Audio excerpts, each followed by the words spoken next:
अरे चुनाव हार चुके हैं, वो पहले ही मान चुके हैं कि चुनाव हार गए। तो आप क्या करेंगे? पहले से भूमिका बना रहे हैं तो घोषित कर दें कि अब चुनाव नहीं लड़ेंगे, हम लोग चुनाव हार चुके हैं। चुनाव आयोग पर धांधली का आरोप लगाते हैं। इसके साथ ही वो कहते हैं कि महाराष्ट्र में चुनाव फिक्स हुआ था, वैसे ही अब बिहार में भी चुनाव फिक्स होगा।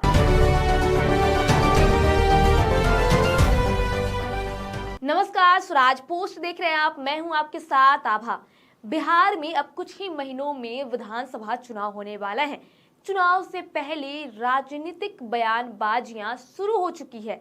लगातार एक के बाद एक सत्ता पक्ष विपक्ष एक दूसरे पर पलटवार करते नजर आ रहे हैं। इसी क्रम में केंद्रीय मंत्री लल्लन सिंह ने राहुल गांधी पर तंज कसा है। उन्होंने कहा है कि वह हार मान चुके हैं, वो पहले ही हार मान चुके हैं। सुनिए क्या कुछ कह रहे हैं केंद्रीय मंत्री लल्लन सिंह।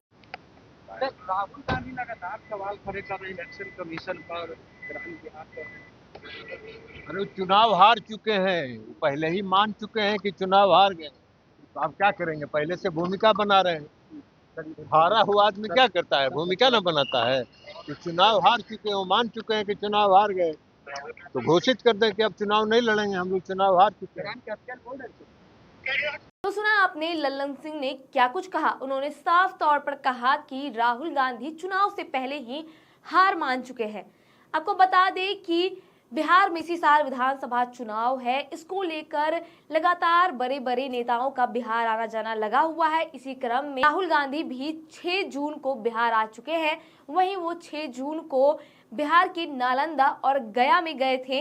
इसके बाद वो 7 जून को राहुल गांधी एक्स पर पोस्ट करते हैं और साफ साफ चुनाव आयोग पर धांधली का आरोप लगाते हैं। इसके साथ ही वो कहते हैं कि महाराष्ट्र में चुनाव फिक्स हुआ था, वैसे ही अब बिहार में भी चुनाव फिक्स होगा। आपको और राहुल गांधी ने स्टेप बाय स्टेप समझाया है कि कैसे चुनाव में धांधली होता है। आइए आपको विस्तार से बताते हैं कि राहुल गांधी ने क्या कुछ एक्स पर लिखा है। चुनाव की चोरी का पूरा खेल। 2024 का महाराष्ट्र विधानसभा चुनाव लोकतंत्र में धांधली का ब्लूप्रिंट था। अपने आर्टिकल में मैंने विस्तार से बताया है कि कैसे यह साजिश स्टेप बाय स्टेप रची गई। स्टेप 1, चुनाव आयोग की नियुक्ति करने वाले पैनल पर कब्जा।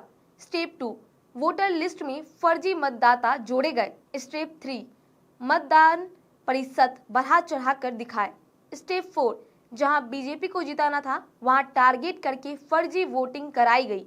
स्टेप 5, सबूतों को छुपा दिया गया। ये समझना बिल्कुल मुश्किल नहीं है कि महाराष्ट्र में भाजपा इतनी बौखलाई हुई क्यों थी, लेकिन चुनाव में धांधली भी मैच फिक्सिंग जैसी होती है। जो पक्ष धोखाधड़ी करता है वो भले ही जीत जाए, लेकिन इससे लोकतांत्रिक संस्थाएं कमजोर होती है और जनता का नतीजों से भरोसा उड़ जाता है।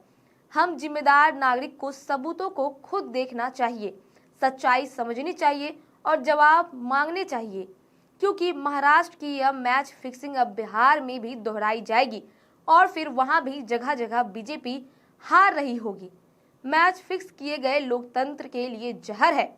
वहीं राहुल गांधी ने एक समाचार पत्र का फोटो भी दिया है और उन्होंने वहां पे हेडलाइंस में लिखा हुआ है बड़े बड़े अक्षरों में, चुनाव की चोरी का पूरा खेल समझिए। तो देखा आपने, सुना आपने कि राहुल गांधी ने एक्स पर पोस्ट करके चुनाव आयोग पर साफ ये आरोप लगाया है कि चुनाव में धांधली की जाती है। बहरहाल आपकी इस खबर पर क्या राय है हमें कमेंट करके जरूर बताएं। वीडियो को लाइक करें, सब्सक्राइब करें। ऐसे ही तमाम खबरों के लिए देखते रहे स्वराज पोस्ट।